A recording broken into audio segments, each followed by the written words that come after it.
The message flashed across my screen, bright and daunting as a race start light. Think you can beat me on GT7? Let's race! It was from him, the pro, the racing legend.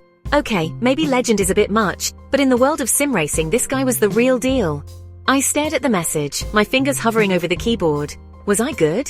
Yeah, I could hold my own on Gran Turismo 7. Was I pro racer good? Not even close. But something in me, maybe a bit too much late night coffee, whispered, why not? I smashed that accept button like it owed me money. My racing heart pounded in my chest. What had I gotten myself into? This wasn't some random online rival. This was a real-life racing driver. Someone who wrestled actual horsepower for a living. Me. I wrestled with my cat for control of the keyboard. He usually wins, but the challenge was out there. The gauntlet thrown. Time to prove that even a regular gamer with more passion than talent could at least put up a fight. His name was Alex, and he was fresh off a podium finish in the actual 24 Hours of Le Mans. Yes, that Le Mans. This wasn't some virtual hero. This guy traded paint with the best in the world, in cars that cost more than my entire existence. I'd followed his career for years, watching in awe as he carved through corners and blasted down straights with a level of skill I could only dream of. Now I was going head-to-head with him, albeit virtually. My palms were already getting sweaty. Alex wasn't just some sim racing prodigy who'd never felt the G-forces of a real race car. He lived and breathed motorsport. He'd been karting since he was a kid, working his way up through the ranks, proving his mettle on every type of track imaginable. This wasn't just a game to him, it was an extension of his passion, a way to hone his skills even when he wasn't strapped into a real race car. Now, about my racing rig. It wasn't exactly the Batcave of sim racing. I had a decent gaming PC, a trusty Logitech G29 wheel and pedals, and a monitor that was bigger than my first apartment window. It wasn't much, but it was my pride and joy, my escape from the real world, a place where I could pretend, for a few glorious hours, that I knew what I was doing behind the wheel. I'd spent countless hours tweaking my setup, adjusting the force feedback, finding the perfect seating position, which, let's be honest, was usually slouched back with a bag of chips within arm's reach. But compared to the high-tech simulators pro racers used, with their motion platforms and wraparound screens, my setup was practically a children's toy. Still, it was my happy place, and that had to count for something, right?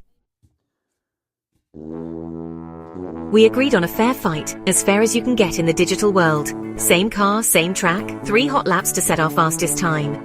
We even decided to use the same basic assists, just to keep things from getting too ridiculous. No traction control, no ABS, just pure, unadulterated driving skill.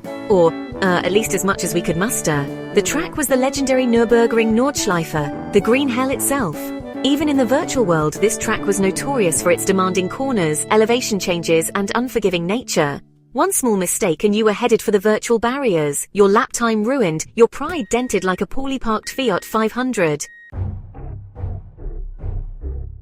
The pressure was on. I could practically hear my heart pounding in my ears as I gripped the wheel, my knuckles white as freshly bleached laundry. Alex, on the other hand, seemed as cool as a cucumber, cracking jokes and casually mentioning how he'd actually driven this track in real life.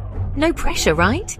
My first lap was eventful. Let's just say I got intimately acquainted with a few of the Nürburgring's more scenic gravel traps, but I managed to keep it on the track, mostly, and my time wasn't a complete disaster. My second lap was cleaner, smoother, but I knew I was leaving time on the table.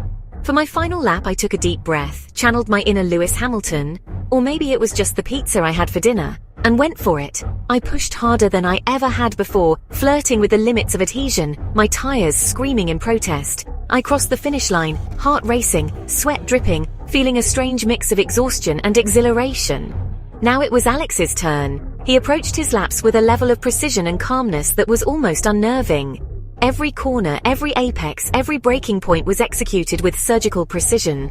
His car seemed glued to the track, flowing through the corners with an elegance and speed that made my attempts look like a drunken elephant on roller skates. Section 6. Lessons learned, ego bruised but not broken.